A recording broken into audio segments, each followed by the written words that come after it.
ಮಾತಾಡ್ಲಿ. ಅರವಿಂದ್ ಕೇಜ್ರಿವಾಲ್ ಅವರ ಬಗ್ಗೆ ಸಹಿಸೋಕೆ ಆಗದಷ್ಟು ಅಸಹನೆ ಇತ್ತು. ಹಂಗಾಗೇನೆ ಹೋದ್ರು 7 ಜನ ಎಂಪಿಗಳು.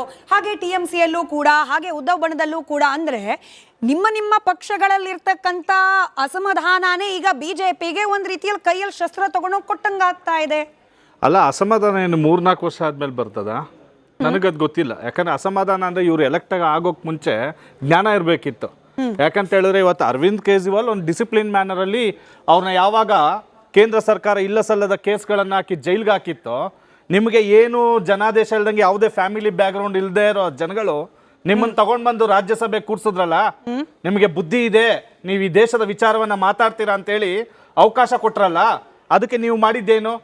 ಅರವಿಂದ್ ಕೇಜ್ರಿವಾಲ್ ಜೈಲ್ಗೆ ಹೋದಾಗ ಇವ್ರು ಯಾರ್ಯಾರು ಇವಾಗ ಹೇಳಿದ್ರಲ್ಲ ನೀವು ಅಸಮಾಧಾನಿತರು ಅಂತ, ಅಸಮಾಧಾನ ಏನ್ ನಮ್ಗೇನಿಲ್ಲ, ಅವ್ರಿಗೆ ಅಸಮಾಧಾನ ಆಗ್ಬೇಕು, ಅವರ ನಡೆ ಅವ್ರನ್ನೇ ಟೀಕೆ ಮಾಡ್ಕೋಬೇಕು. ಯಾಕಂದ್ರೆ ಇವ್ರು ಯಾರು ಬಾಯ್ ಬಿಟ್ಟಿದ್ರು? ರಾಘವ್ ಚಡ್ಡಾ ಎಲ್ಲಿದ್ರು? ಎಷ್ಟು ಬಾರಿ ಇವರು ಕೇಜ್ರಿವಾಲ್ ಜೈಲ್ಗೆ ಹೋದಾಗ ಪಕ್ಷ ಸಂಘಟನೆ ವಿಚಾರದಲ್ಲಿ ಬಂದ್ರು? ಡೆಲ್ಲಿಯಲ್ಲಿ ಎಲೆಕ್ಷನ್ ಆಯ್ತು, ಯಾರು ಬಂದು ನಿಂತ್ಕೊಂಡ್ರು ಜೊತೆಗೆ? ನೋಡಿ, ಎಲ್ಲ ಹೇಳೋದಕ್ಕೆ ಕೇಳೋದಕ್ಕೆ ಚೆನ್ನಾಗಿದೆ, ಒಬ್ಬನ್ನ ವಿಲ್ಲನ್ ತರ ಫ್ರೇಮ್ ಮಾಡ್ತಾರೆ, ಆದ್ರೆ ಒಳ ಅರ್ಥಗಳೇ ಬೇರೆ ಇತ್ತು. ಯಾಕಂತ ಹೇಳಿದ್ರೆ ಇದು ಡಿಕ್ಟೇಟರ್ಸ್ ರೂಲ್. ನಾನು ಈಗಲೂ ಹೇಳ್ತೀನಿ, ಯಾಕಂತ ಹೇಳಿದ್ರೆ ವಿರೋಧ ಪಕ್ಷಗಳನ್ನ ಕಿತ್ತು ತಿಂತಕ್ಕಂತ ಒಂದು ನಡೆ ಏನು ಬಿಜೆಪಿ ಮಾಡಿದೆ, ಇದೇನು ಒಳ್ಳೆ ಮ್ಯಾಂಡೇಟ್ ಮಾಡ್ತಾ ಇಲ್ಲ, ಒಳ್ಳೆ ಬಿಲ್ ತರೋದಕ್ಕೆ ಏನು ಮಾಡ್ತಾ ಇಲ್ಲ. ಆದ್ರೂ ಏನಿದು ಡಿಲಿಮಿಟೇಷನ್ ಬಿಲ್ ಅಂತ ತಗೊಂಡ್ ಬಂದ್ಬಿಟ್ಟು ದಕ್ಷಿಣ ರಾಜ್ಯಗಳನ್ನ ಗುಲಾಮ ರಾಜ್ಯಗಳನ್ನಾಗಿ ಮಾಡೋದಕ್ಕೆ ಇದು ಹುನ್ನಾರ ಆಗ್ತಾ ಇರೋದು. ಇವರು ಎಲ್ಲಾ ರೀತಿಲೂ ಬಿಲ್ ಅನ್ನ ಸಮರ್ಥನೆ ಮಾಡ್ತಾ ಇದ್ದಾರೆ. ಇವತ್ತು ಹೇಳಿದಾಗೆ ರೆವೆನ್ಯೂ ಕೊಡೋದ್ರಲ್ಲಿ ಸದರ್ನ್ ಸ್ಟೇಟ್ಸ್ ಸಿಂಹಪಾಲಿದೆ.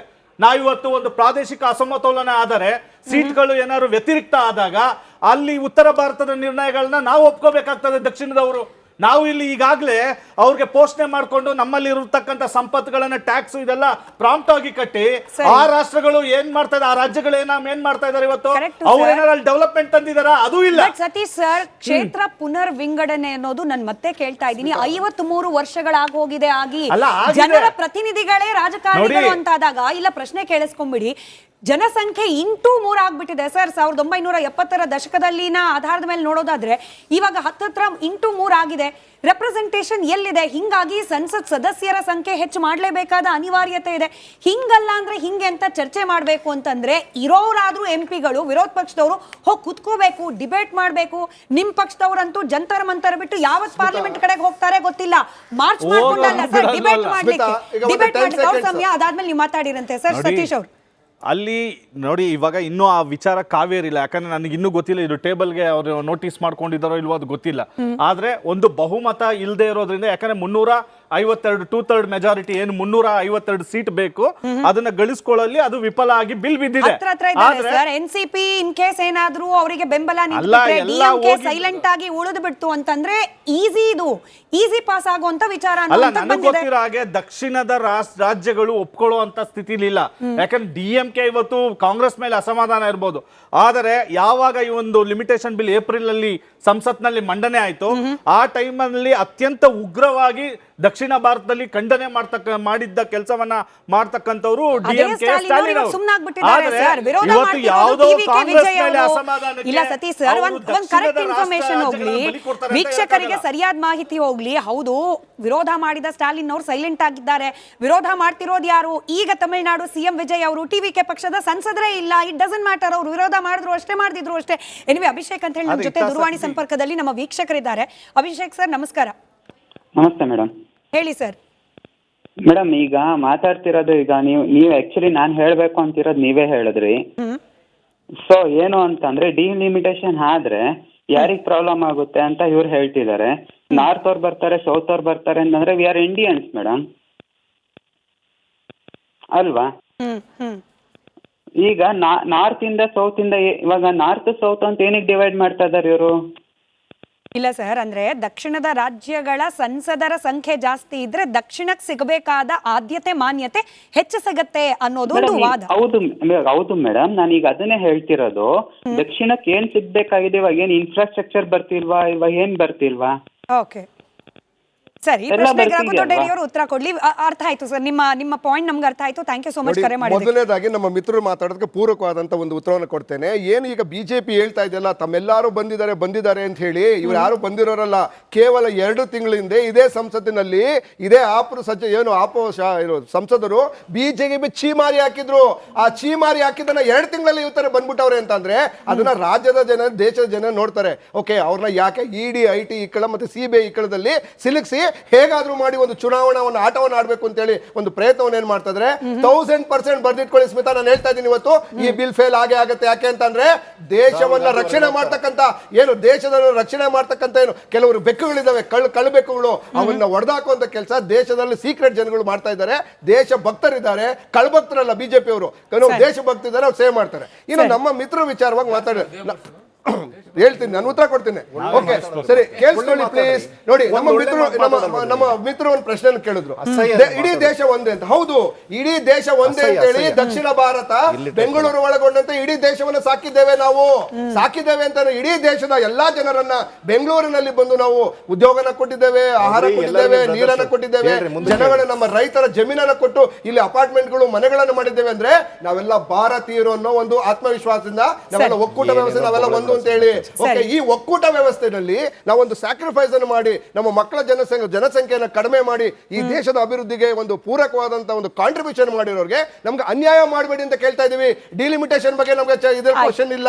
ಆದ್ರೆ ಡಿಲಿಮಿಟೇಷನ್ ಮುಖಾಂತರ ರಾಜಕೀಯ ಲಾಭಕ್ಕೋಸ್ಕರ ನೀವು ನಿಮ್ಮ ನಾಟಕವನ್ನು ಆಡೋದನ್ನು ದಯವಿಟ್ಟು ನಿಲ್ಲಿಸಿ, ಅನ್ಯಾಯ ಮಾಡುವುದನ್ನು ನಿಲ್ಲಿಸಿ. ಜಸ್ಟ್ 3 ತಿಂಗಳ ಹಿಂದೆ ಏಪ್ರಿಲ್ ನಲ್ಲಿ ಕೇವಲ 298 ಮತಗಳನ್ನ ಪಡೆದಿದ್ದ ಎನ್ಡಿಎ 3 ತಿಂಗಳಲ್ಲಿ ನಾವು ಬೇಕಾಗಿರುವ 360 ಪ್ಲಸ್ ಹಂತಕ್ಕೆ ನಾವು ಹೋಗ್ಬಿಡ್ತೀವಿ ಅಂತಂದ್ರೆ ಪ್ರಜಾಪ್ರಭುತ್ವ ವ್ಯವಸ್ಥೆಗೆ ಮಾಡ್ತಾ ಇರತಕ್ಕಂತ ಅಪಮಾನ ಅಲ್ವಾ ಇದು?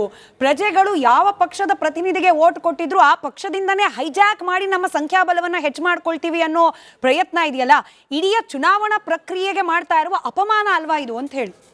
ಈಗ ನಾನು ನಿಮ್ಮ ಪ್ರಶ್ನೆಗೆ ಉತ್ತರ ಕೊಡ್ತೀನಿ. ಅದಕ್ಕಿಂತ ಮೊದಲು 50 ವರ್ಷಗಳ ಹಿಂದೆ ಈ ಕ್ಷೇತ್ರ ಪುನರ್ವಿಂಗಡಣೆ ಆಯ್ತಲ್ಲ, ಅದನ್ನು ಯಾವ ಆಧಾರದ ಮೇಲೆ ಕಾಂಗ್ರೆಸ್ ಮಾಡ್ತು ದೇಶದ ಜನ ಮುಂದೆ ನೀವು ಹೇಳ್ಬೇಕು.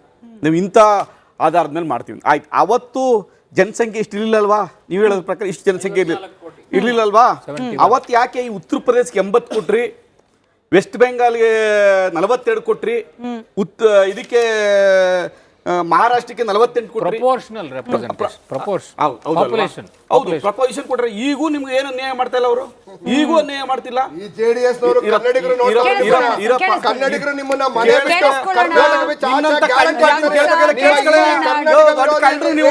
ದೇಶ ಮಾಡ್ದವ್ರು ನೀವು ನಿಮ್ಮಿಂದ ಕಳ್ಸ್ಕೋಬೇಕಾದ್ರೆ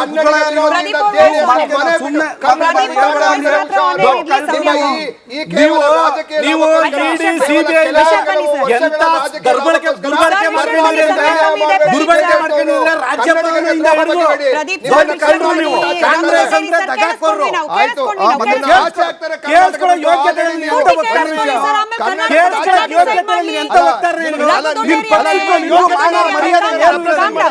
ನಿಮ್ಮ ಪಕ್ಷಕ್ಕೆ ನಿಮಗೆ ಮಾನ ಮರ್ಯಾದೆ ಏನು?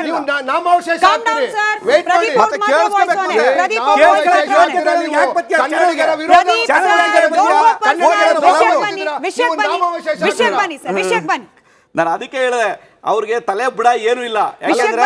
ಯಾಕಂದ್ರೆ ನೀವು ಕಳೆದ 50 ವರ್ಷದಿಂದ ಹಿಂದುತ್ವಕ್ಕೆ ಹೋರಾಟ ಮಾಡಿದಂತ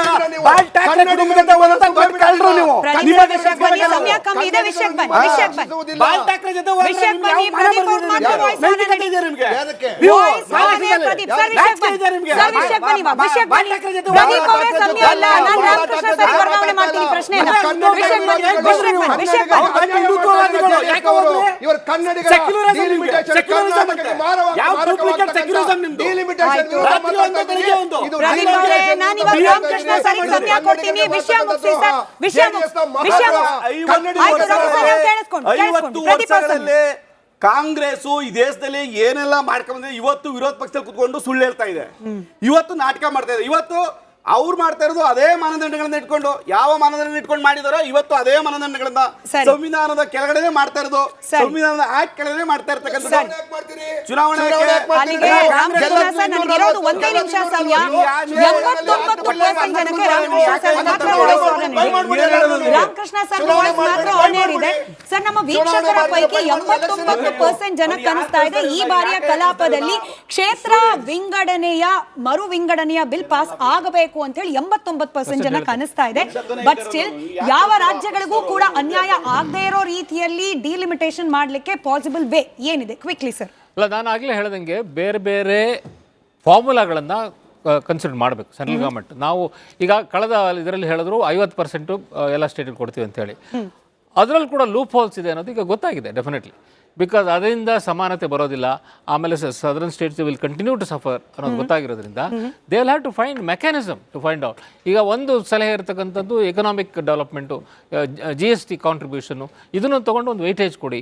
ಸೊ ಈ ಥರ ಇರ್ತದೆ. ಅಥವಾ ನಾನು ಇನ್ನೊಂದು ಹೇಳಿದ್ನಲ್ಲ, ಕೆಲವು ಎಕ್ಸ್ಪರ್ಟ್ಸ್ ಅಲ್ಲಿ ಇರ್ತಕ್ಕಂಥದ್ದು ದೊಡ್ಡ ದೊಡ್ಡ ರಾಜ್ಯಗಳಿಗೆ ಕೇವಲ 14 ಯೂನಿಫಾರ್ಮ್ ಆಗಿ ಕೊಡಿ, ಸಣ್ಣ 15 ಸೀಟ್ಗಿಂತ ಕಮ್ಮಿ ಇರೋರಿಗೆ ಡಬಲ್ ಮಾಡಿ, ಆವಾಗ ಒಂದು ಬ್ಯಾಲೆನ್ಸ್ ಆಗುತ್ತೆ ಅಂತ ಹೇಳಿ. ಸೊ ಬೇರೆ ಬೇರೆ ಫಾರ್ಮುಲಾಗಳನ್ನು ಇಟ್ಕೊಂಡು ಯಾವ ಸ್ಟೇಟಿಗೂ ಅನ್ಯಾಯ ಆಗಿದೆ ಅಂತ ಅನಿಸಬಾರದು. ಆ ರೀತಿ ಮಾಡಿದ್ರೆ ಡೆಫಿನೆಟ್ಲಿ ಇದು ಪಾಸ್. 53 ವರ್ಷ ನಾನು ಮತ್ತೆ ಹೇಳ್ತಿರೋ ರೀತಿಯಲ್ಲಿ ಕ್ಷೇತ್ರ ಪುನರ್ ವಿಂಗಡಣೆ ಅನ್ನೋದಾಗಿ ಆಗ್ಲೇಬೇಕಾದ ಅನಿವಾರ್ಯತೆ ಇದೆ. ಆದ್ರೆ ಆಗುವ ಸಂದರ್ಭದಲ್ಲಿ ಯಾವುದೇ ರಾಜ್ಯಗಳಿಗೆ ಅನ್ಯಾಯ ಆಗದೆ ಇರೋ ರೀತಿಯಲ್ಲಿ, ಅದರಲ್ಲೂ ವಿಶೇಷವಾಗಿ